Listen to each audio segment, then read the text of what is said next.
Hey, this is Bob and Doug McKenzie. Eh? No, it's not. Okay.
What's up? I am Pete Thorn. Hey, I'm super stoked to be at In Stuff Music just outside of Pittsburgh.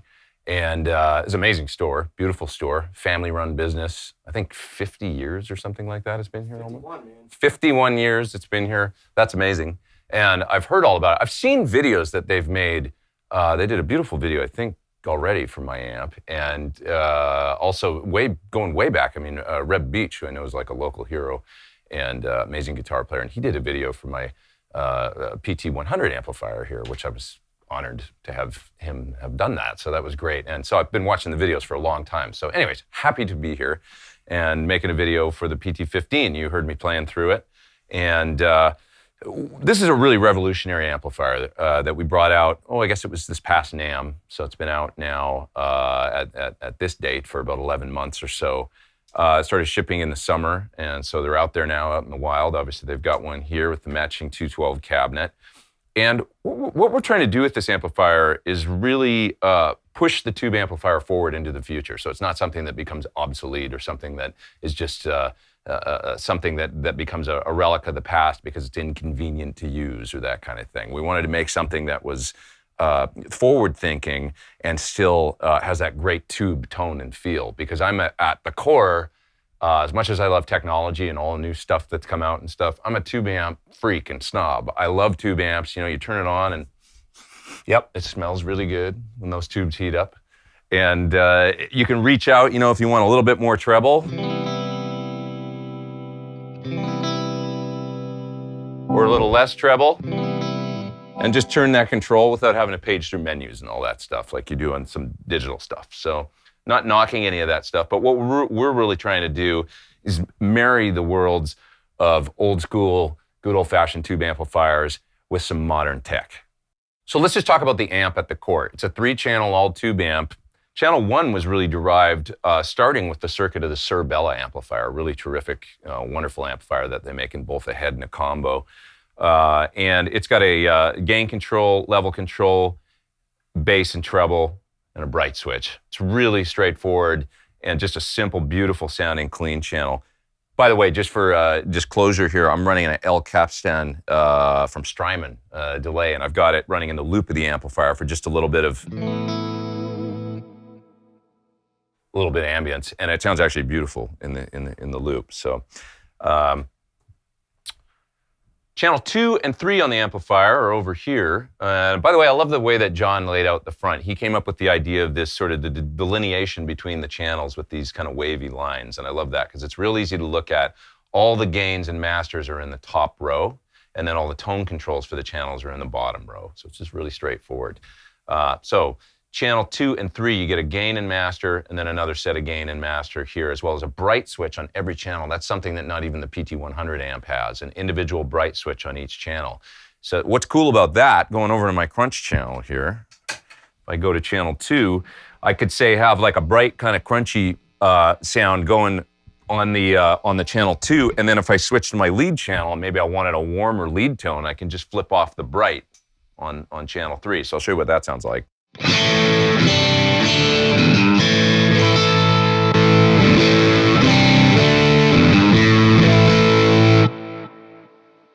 Okay, so you can hear when I went to the more heavily distorted sound, it's warmer and darker, and the other one was real bright and chimey, that kind of thing. So that's real nice, having the individual bright switches on each channel, lets you really dial it in. EQ on the distortion side is bass, middle, treble controls, and then you've got an overall presence control for the whole amplifier. And one neat thing that you'll notice about this amp, when we designed it this way purposely, is that the tone controls, really you can kind of set them up somewhere around the middle, like right around 4 to 6, and you're going to find your tone in there somewhere, generally speaking, for most guitar players and most guitars, I would think. So it's really voiced. You can start off with the amp if you try one with everything on 5, and it sounds just great like that. And then a subtle tweak here and there on the gains, the masters, and the tone controls, and you'll find it's dialed right in. Matching speaker cabinet comes with two 12-inch Celestion speakers. It's got a greenback up here, actually, and it's a diagonal kind of loading in the cabinet. So there's a V30 down there in the bottom, V30 and greenback. So we just found that in auditioning a bunch of different speaker choices, that was the most balanced, and sort of, just everything was there, whether we were on the clean channel, the distortion channels, playing leads, rhythms, whatever. The mix of the greenback and the V30 just sounds really great. So once again, at the core, we're talking about an all-tube 15-watt amplifier here. And it's not like a Princeton or something like that. It's got a lot of punch, a lot of headroom, and a lot of clarity, and a lot of authority, even though it's rated at 15 watts RMS. So I'm just going to turn off the delay pedal here, and you can hear.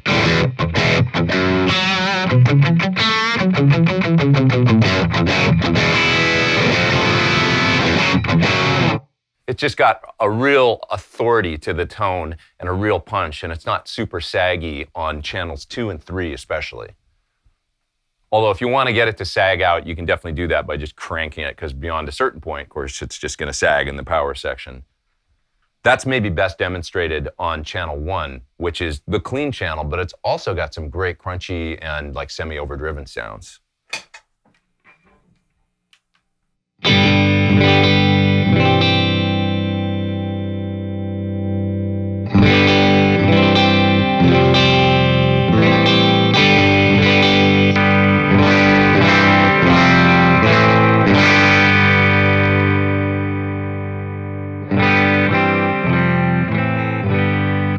Okay, so you'll notice on channel 1 that if I've got it on about 5 on the overall master, if I push that up to 6 or 6.5, it starts to sag a little bit and you get all that great tube compression. It's two 6v6s in the output section.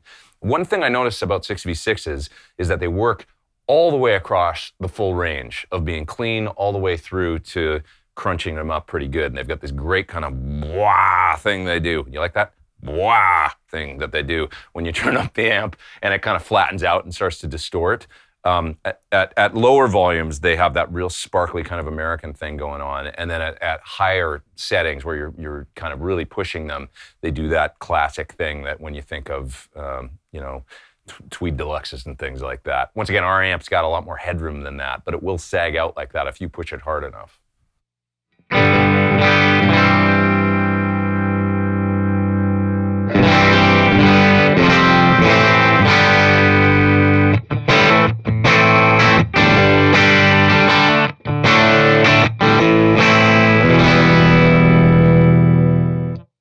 And this channel takes all kinds of gain pedals just great. If you play with the bright switch on or off with your gain pedals, you got overdrives, fuzzes, distortions.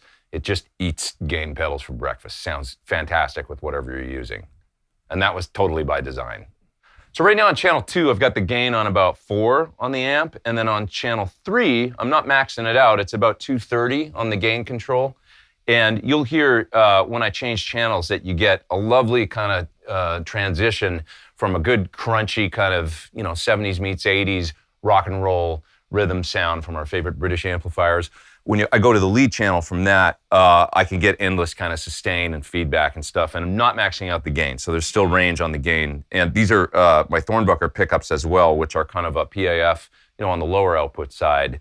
So just trying to show that there's a wide range of gain and plenty of gain on tap with the amp.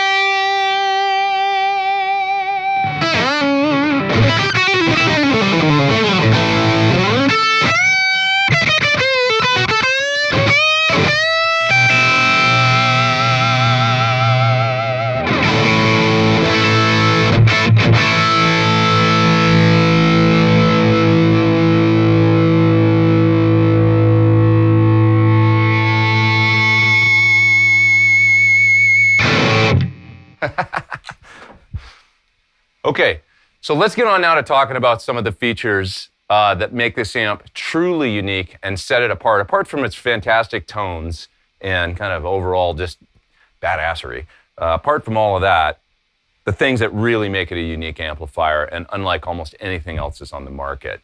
It has a built-in Suhr reactive load box. Okay, so what that means is, don't try this at home, but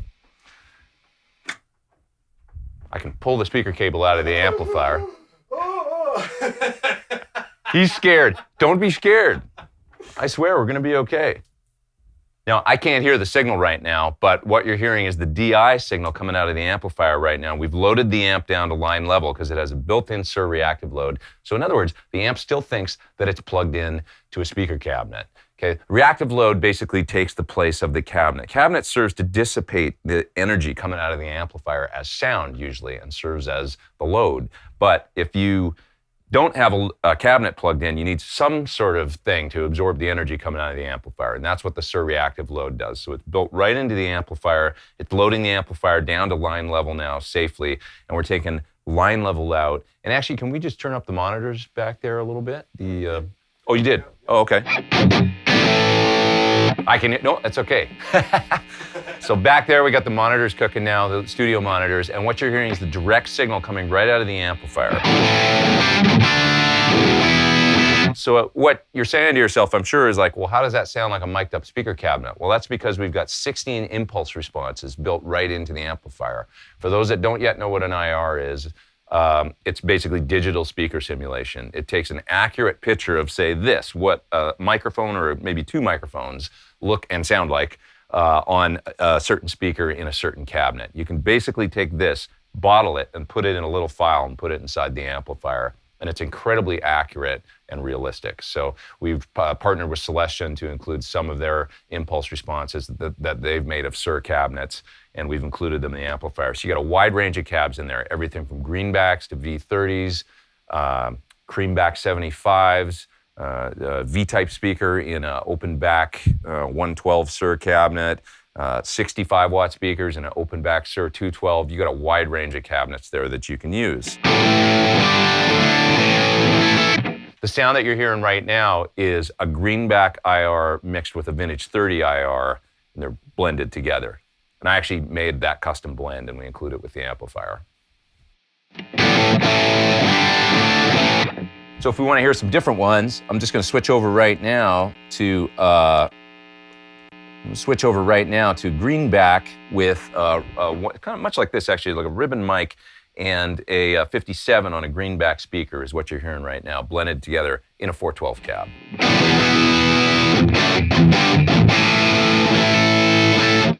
Okay, if I go here, this is a blend I made, so it's a slightly darker version of the same thing.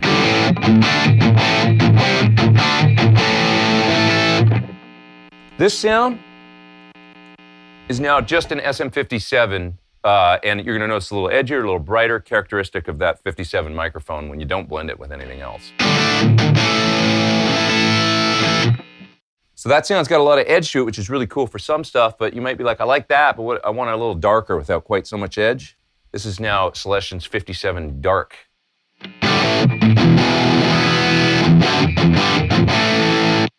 What if you're a V30 person instead? Let's go over to the V30s. Okay, if I go right here, I now got a 121 and a 57 on a V30 speaker in a Suhr 412 cab. And you can hear that's got that characteristic upper mid kind of push.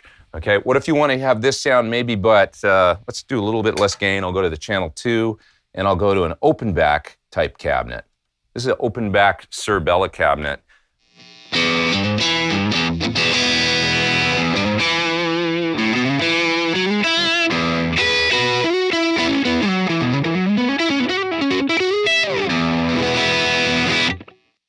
So, lots of great impulse responses built in the amp. By the way, there's a USB jack on the back of the amplifier, and that serves to allow you to plug the amplifier into your computer. It shows up like a hard drive on your desktop, and then you can swap IRs in and out of the amp. Really easy. So if you got ones that you like to use, third-party ones from Ownhammer or a different company, you can totally load those into the amp. There's also a headphone jack on the front of the amplifier right here. Amp sounds great with headphones. And then there's an aux-in jack right there. So let's say you've got your phone or a computer, and you just want to be able to jam along to some tracks. You can easily put those in here, blend them in with your guitar signal. It sounds just great in the phones.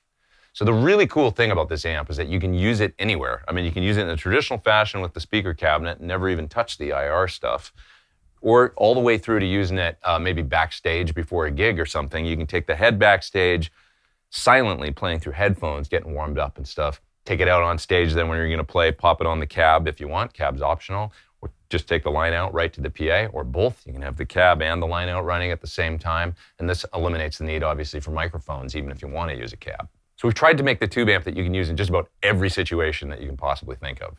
So one thing I love to show, because you've already heard it now through mics and cabinet, nice and loud and all that good stuff. One thing I love to show, I'm going to pull, here, pop there. I'm going to pull the cable out that's running to our recording system. And I got another cable, here. It's hooked right up into this little Yamaha studio monitor. This is just a, I think they're about $199 here at In Stuff Music, Yamaha studio monitor, full range speaker, obviously.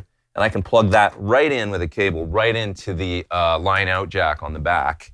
And now we got a mic back in the room here. It's this condenser mic back in the room. You can hear my guitar, is going to be just about as loud as that speaker. What I'm trying to show is that you can actually jam along through a little powered speaker, and it doesn't have to be loud at all. It can be actually at like TV volume, and it sounds just great.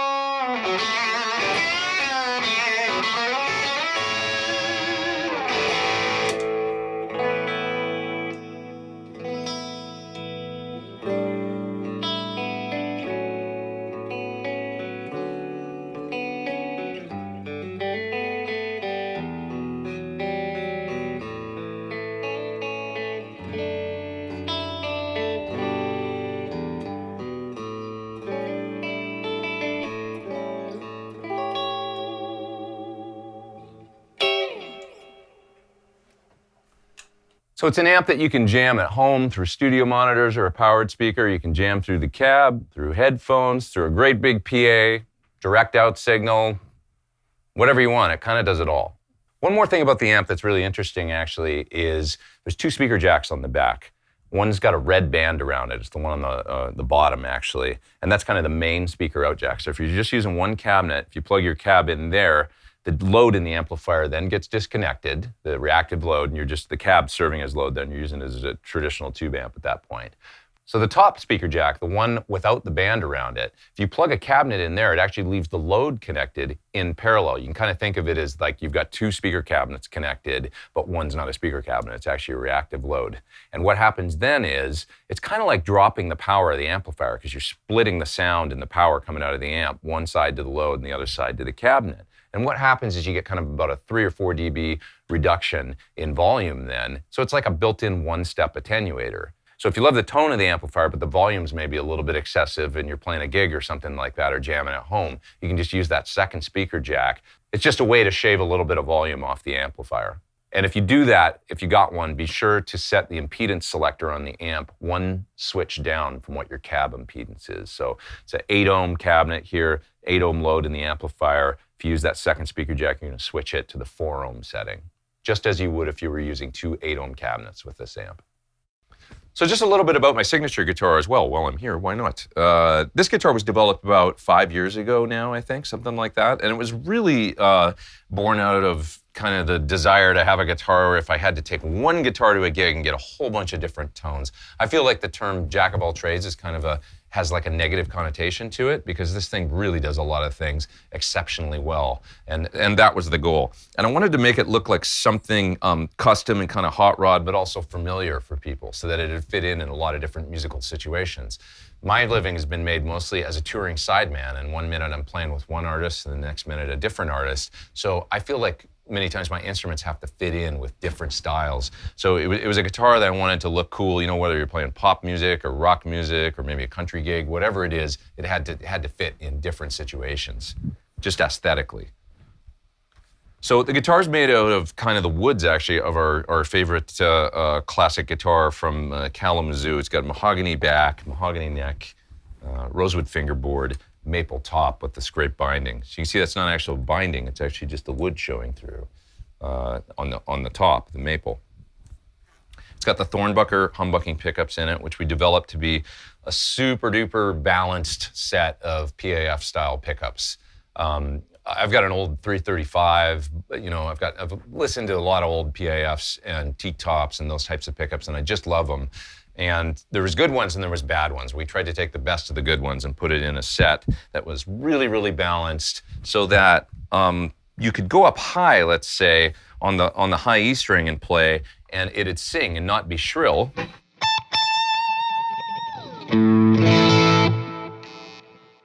But when you go to the neck pickup, you've got clarity as well. You don't feel like you need to turn up the treble.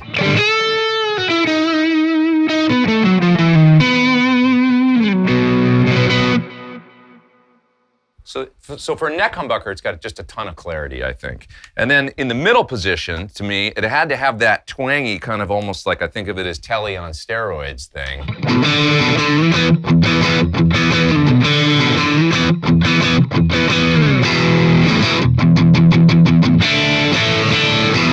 It's got a lot of sort of spank on the top end for a humbucking style pickup set. And the guitar's got some great single coil positions as well, tapped positions. I can get just this coil on the neck humbucker, and I swear this guitar has no right to sound as stratty as it does.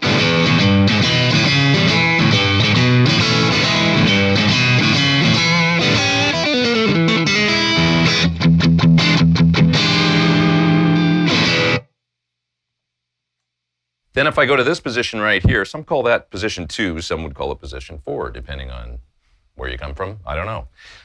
That's basically the inside 2 coils of the 2 humbuckers, and it's single coil. It's in single coil.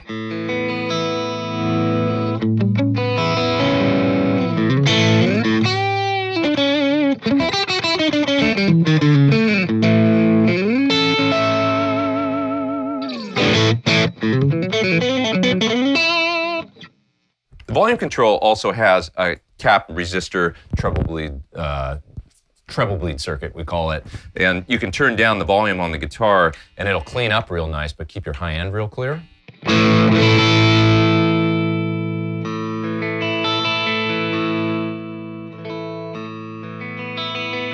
So I'm on the Dirty Rhythm channel of the amp right now, but I can get some great clean sounds on this channel as well.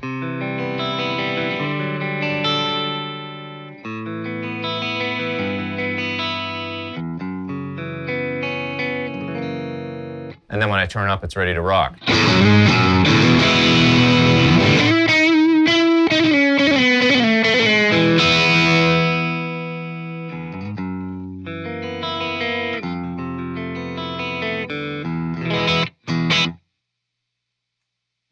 The guitar's got this great new Wilkinson Bridge on it. This is the thing Trev Wilkinson designed, trying to get the classic sort of, S-type bridge, classic tremolo to stay in tune and with the stability of something like a Floyd.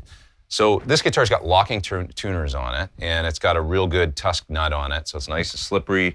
And with this bridge, you've got these little locked saddles in it, and you just pass the strings underneath these Allen screws, lock them down tight once the strings are stretched out, you tune up, and it stays in tune really terrific.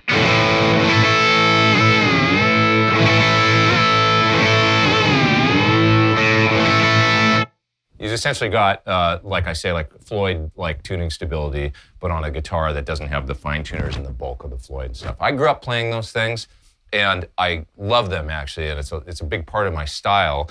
I love to grab the bar and hold on to it and use it for both things like, atmospheric kind of chords. I was always using the tremolo bar for stuff. I'm a big Alex Lifeson fan, and so he would do that a lot with the tremolo bar. And I loved doing that, playing mostly on Floyds growing up. And also with my lead playing, I loved to be able to use it all the time. I was just always kind of using it growing up.